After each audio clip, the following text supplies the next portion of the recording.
Praise the Lord. இயேசுவின் ரத்தம் ஜெயம். தினமும் இயேசு நிகழ்ச்சிக்கு உங்களை கர்த்தராகிய இயேசு கிறிஸ்துவின் நாமத்தில் வரவேற்கிறேன். செய்தியின் தலைப்பு, கர்த்தரின் கண்மணி நீங்கள். ஆதார வசனம் எசேக்கியேல் 1:1. நான் கேபார் நதி எண்டையிலே சிறைப்பட்டவர்கள் நடுவில் இருக்கும்போது சம்பவித்துவது என்னவென்றால், வானங்கள் திறக்கப்பட நான் தேவ தரிசனங்களை கண்டேன். அப்போஸ்தலர் 23:11. அன்று ராத்திரியிலே கர்த்தர் பவுலின் அருகே நின்று, பவுலே, திடன்கொள், நீ என்னை குறித்து எருசலேமிலே சாட்சி கொடுத்தது போல ரோமாவிலும் சாட்சி கொடுக்க வேண்டும் என்றார். ஆச்சரியமானவனே, அருமை மக்களை, ஒரு சிறு ஜெபம் செய்வோம். தகப்பனே, எந்த நேரத்தில் நீர் விட்டு விலகிவிட்டீரோ என்று அங்கலாய்த்து கொண்டிருக்கும் மக்களுக்கு இன்று நீர் இல்லை, நான் முன்னை விட்டு விலகுவதுமில்லை, கைவிடுவதுமில்லை என்பதை தகப்பனை செயலில் காட்டு நிரூபித்து பலப்படுத்துவீராகும். சோர்ந்து போட மக்களை திட்டப்படுத்துவீராகும். இயேசுவின் நாமத்தில் பிதாவே, ஆமென். விசுவாசிகளின் பொதுவான கருத்து, ஆலயத்தில் ஆராதித்து கொண்டிருக்கும் போது, கர்த்தரோடு மனம் ஒன்று ஜெபித்து கொண்டிருக்கும் போது, துதித்து கொண்டிருக்கும் போது, வேத வாக்கியங்களை சத்தியங்களை கவனித்து கொண்டிருக்கும் போது, இப்படிப்பட்ட பக்தி பரிசுத்த வைராக்கிய நேரத்தில் தான் கர்த்தர் தரிசனமாகிறார், பேசுகிறார், காட்சி கொடுக்கிறார், உணர்த்துகிறார், விஷன் கொடுக்கிறார் என்று நினைக்கிறார்கள். இது நடக்கிறது. இக்கட்டான சூழ்நிலையில் கண்ணை கட்டி காட்டி விட்டது போல் இருக்கிறது என்று சொல்கிறோமே, அப்படிப்பட்ட சூழ்நிலையில் எல்லாரும் ஒதுங்கி நம்மை தனித்து விடப்பட்ட சூழ்நிலையில் தவறு செய்தது உண்மைதான், அதற்கு தண்டனை இதோ வரப்போகிறது, எல்லாரும் கை நழுவி விட்டார்கள். இப்படிப்பட்ட சூழ்நிலையில் இப்போது விசுவாசிகளின் பொதுவான கருத்து, கர்த்தரும் நகர்ந்து விட்டார், பாராமுகமாய் இருந்து விட்டார், கோபம் கொண்டு விட்டார், அவரது உருக்கமான இரக்கத்தை அடைத்து கொண்டார், தம்மை மறைத்து கொண்டார், என் சத்தம், என் மன குமரல் அவர் செவிகளில் எட்டாது என நினைக்கிறார்கள். இது தவறு. அவர் நம்மை விட்டு விலகுவதுமில்லை, கைவிடுவதுமில்லை என்று சொன்னவர் எப்படி கைவிடுவார்? அவர் பொய் சொல்ல மனுஷனும் அல்ல, மனமாற புத்திரனும் அல்ல. நம்முடைய டென்ஷனான மனநிலையில் நாமவே நான் ஆதரவற்று நிற்கிறேன் என்ற சிந்தனையை மனதிற்குள் கொடுத்து விட்டதால் இந்த மனம் இதை நம்பி ஆம், ஆண்டவரும் கைவிட்டு விட்டார் என்ற நிலையை எடுத்துக்கொள்கிறது. தேவ பிரசன்னத்தை உணர மறுத்து விடுகிறது. எல்லா ஜெபங்கள், தேவ வார்த்தைகள் மறந்துவிட்டது போல் உணர்கிறோம். ஆம், நாம் மனதிற்கு அப்படிப்பட்ட ஒரு அலாதி ஆற்றல் உண்டு. எதை நாம் ஃபீட் பண்ணுகிறோமோ அதை ஏற்றுக்கொள்ளும், அதை நம்ப சொல்லுகிறோமோ அதை நம்பும். அது தானாகவே எதிர்த்து நின்று அப்படியல்ல என்று சொல்லாது. ஏனென்றால் அது நம்முடைய கட்டுப்பாட்டில் இருக்கிறது.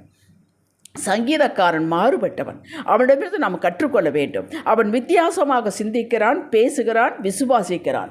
இதன் அடிப்படையில் அவன் செயல்படுகிறான். ஆகவே சங்கீதக்காரன் வெற்றி மேல் வெற்றி அடைகிறான்.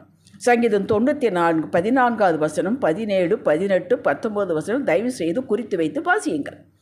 இப்படிப்பட்ட சூழ்நிலையும் நீர் என்னை கைவிடவில்லை, நீர் மாத்திரம் எனக்கு துணையாயிராதிருந்திருந்தால் நான் மௌனத்தில் இறங்கி இருப்பேன். உமது கிருபை இந்த இக்கட்டான சூழ்நிலையில் என்னை தாங்குகிறது. என் உள்ளத்தில் விசாரங்கள் பெருகில் உம்முடைய ஆறுதல்கள், உம்முடைய வார்த்தைகள் என் ஆத்துமாவை தேற்றுகிறது என்கிறான் சங்கீதக்கார். இதுதான் உண்மை. நாமும் அப்படிப்பட்ட இக்கட்டான சூழ்நிலையில் இருக்கும்போது அவர் இன்னும் கரிசனமாக செயல்படுகிறார். காணாத மண்டலத்தில், ஆவிக்குரிய மண்டலத்தை நமக்காக யுத்தம் செய்கிறார். யாரிடம் பேச வேண்டுமோ அவரிடம் பேசிக்கொண்டிருக்கிறார். நமக்காக காய்களை நகர்த்தி கொண்டிருக்கிறார் என்பதை நம்ப வேண்டும். நம்புங்கள். எசேக்கியா தீர்க்கதரிசி எந்த நேரத்தில் வானங்கள் திறக்கப்பட்டு தேவ தரிசனங்களை கண்டான்? அப்படி சொல்லுகிறான். பாபிலோனுக்கு சிறைப்பட்டு கொண்டு போகப்பட்டவன், சிறை கைதிகளாக நிற்கிறார்கள். ஒன்றும் புரியவில்லை. ஆண்டவரை அறியாத தேசம், அறியாத இனம், அறியாத ராஜா என்ன செய்வான் என்றே தெரியாது. இந்த சூழ்நிலையில் அவன் தரிசனங்களை காண்கிறான். அவன் கேட்டானா தரிசனங்கள் கொடுங்கள் என்று? இல்லையே. ஆனால் கரிசனமுள்ள தகப்பன் தரிசனங்களை கொடுத்து வார்த்தைகளை வெளிப்படுத்தார். அப்படித்தான் நீங்களும் இக்கட்டான சூழ்நிலையில், ஜெபம் கூட பண்ண முடியாத சூழ்நிலையில், அப்பா என்று கூப்பிடக்கூட முடியாத சூழ்நிலையில், அவர் அம்போ என்று விட்டு போவதற்கு ஒரு மனிதன் அல்ல. உங்களுக்கு தரிசனங்களை காட்டுவார், வார்த்தைகளை கொடுப்பார், உங்களை பலப்படுத்துவார். நம்புங்கள். அவர் தகப்பன், பரம தகப்பன், ரத்தம் கொட்டி மீட்டு கொண்ட தகப்பன். தேவ வார்த்தை எசேக்கியா தீர்க்கதரிசிக்கு கிடைக்கிறது. நமக்கும் இப்படிப்பட்ட சூழ்நிலையில் வாழ்க்கையை முடித்து கொள்ளலாம் என்ற நேரத்தில், கோர்ட்டு என்ன சொல்லுமோ, எல்லாம் தலைகீழாக நடந்து விடுமோ என்ற நேரத்தில் உங்களது உள்ளத்தில் கொஞ்சம் கர்த்தருக்கு இடம் கொடுத்து, இணைப்பு கொடுத்து நில்லுங்கள். உங்களுக்குள் செயல்படுவதை காண்பீர்கள். நூல் போன்ற விசுவாசத்தை விட்டு விடாதீர்கள். அருந்து விடுமோ என்று எண்ணாதீர்கள். அதை வடக்கயிறு போல தேவன் ஒரு நொடியில் மாற்றி விடுவார். பயப்படாதீர்கள், திகையாதீர்கள். உலகமே உங்களை விட்டு அகன்று போனாலும் உங்களை தனது சொந்த இரத்தம் கொட்டி விலைக்கிரயம் கொடுத்து வாங்கினவர் உங்களை பொக்கிஷமாக கண்மணியாக வைத்திருக்கிறார். தனது பொக்கிஷத்தை காப்பாற்ற விடுவிக்க சகலத்தை செய்து முடிப்பார். ஆதியாகமம் 21:15-20 வரை வாசித்து பாருங்கள். ஆகார் தன் மகனை இஸ்மவேலை கையில் பிடித்துக்கொண்டு அனுப்பிவிட்டான். ஆபிரகாம் ஒரு துருத்தி நிறைய தண்ணீரும் கொஞ்சம் அப்பமும் கொடுத்து அனுப்பிவிட்டான். வழிநடைய நடந்து வருகிறார்கள். எல்லாம் தீர்ந்து விட்டது. பிள்ளை தாகத்துக்கு அழுகிறான். செத்து விடுவானோ என்ற பயம் அவளுக்கு. அவள் அந்த நடு வனாந்தரத்தில் நின்று அழுகிறாள். ஆகார். கர்த்தர் விட்டு விட்டாரா? கர்த்தர் தோன்றவில்லையா? தூதன் தோன்றவில்லையா? அவளுக்கு அந்த ஊற்றை காட்டவில்லையா? பிழைக்கவில்லையா? வாக்குத்தத்தங்கள் கொடுக்கவில்லையா? வாசித்து பாருங்கள். அப்போஸ்தலர் 23:11 பவுலின் நிலைமை. அவனை கோட்டைக்குள் பிடித்து கொண்டு ரோம அதிகாரம் கொண்டு போய்விட்டது. உள்ளே ரோம அதிகாரம், வெளியே இவனுக்கு எதிரான மூப்பர்கள், ஆலோசனை சங்கத்தார். என்ன நடக்கும் என்று அவனுக்கு தெரியவில்லை. நம்ம ஜீவன் இருக்குமா என்று தெரியாது. 2 பக்கம் நடுவில் மாட்டிக்கொண்டானவன். அந்த சமயத்தில் ஆண்டவர் கூப்பிட்டு பேசவில்லையா பவுலோடு? அப்படி உங்களோடு பேசுவார். யோபின் ஸ்டேட்மெண்ட்டை பாருங்கள். யோபு 23:8-9-10 வாசியுங்கள். அவர் நான் இடப்பக்கம் பார்க்கிறேன், வலப்பக்கம் பார்க்கிறேன், முன்னே பார்க்கிறேன், பின்னே பார்க்கிறேன், காணவில்லை, எங்கேயும் பார்க்க முடியவில்லை. ஆகிலும் என் எல்லையில் கிரி செய்து கொண்டிருக்கிறார் என்று திடமாக சொல்கிறார். நீங்கள் துர்ச்செய்தியை கேட்டுவிட்டீர்கள்.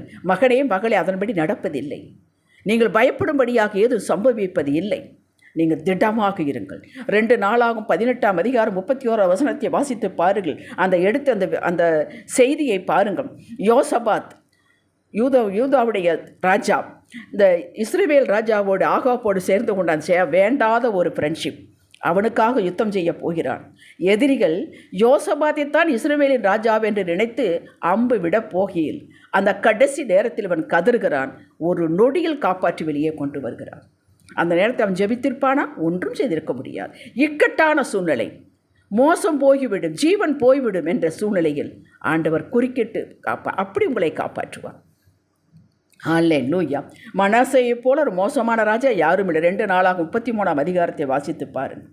அவ்வளவு மோசமான ராஜா ஆண்டவருக்கு பிரியமில்லாத காரியங்களை செய்தான்.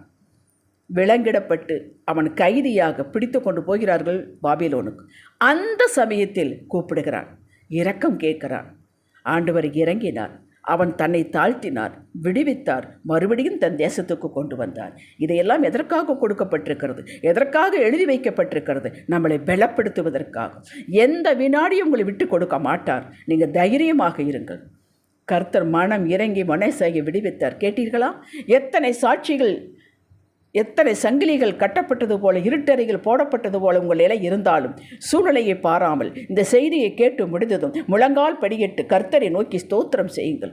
இதோ என் கண் காணவில்லை, ஆகிலும் என்னுடைய சூழ்நிலையில் கிரியை செய்து கொண்டிருக்கிறேன். நன்றி அப்பா, உமது கரத்தில் என்னை முழுவதும் ஒப்புவிக்கிறேன் என்று அர்ப்பணம் செய்து ஜெபியுங்கள். சகலத்திற்கும் விடுதலை கொடுத்து ஆச்சரியமாய் மறுபடியும் துளிர்விட்டு தலைக்க ஓங்கி வளர மேன்மை அடைய அனைத்து யுக்திகளையும் உங்கள் கூடவே இருந்து கற்றுத்தருவார், வாய்க்கச் செய்வார், தாம் மகிமைப்படுவார். அல்லேலூயா. ஜெபிக்கலாம். தகப்பனே, இக்கட்டான நேரத்தில் நீர்தான் எங்களுக்கு அரணான கோட்டை, தஞ்சம். உன்னை தொடுகிறவன் என் கண்மணியை தொடுகிறான் என்று சொன்னீரே அப்பா. உங்களுடைய கண்மணியாக நாங்கள் இருக்கிறோம். எங்களை ஒருவரும் தொட முடியாது. ஆபத்து காலத்தில் கூப்பிடுகிறோம், விடுவியும், சாட்சியாக வையும், பொல்லாதவுடைய கைக்கு தப்புவியும், தப்புவித்தீர், விடுவித்தீர் என்று இன்னும் சில நேரத்தில் நடக்க போகிற காரியத்துக்கு இப்பொழுதே நன்றி செலுத்துகிறோம். மகிமை உமக்கே தகப்பனே, இயேசுவே நாமத்தில் பிதாவே, ஆமென். ஹல்லேலூயா.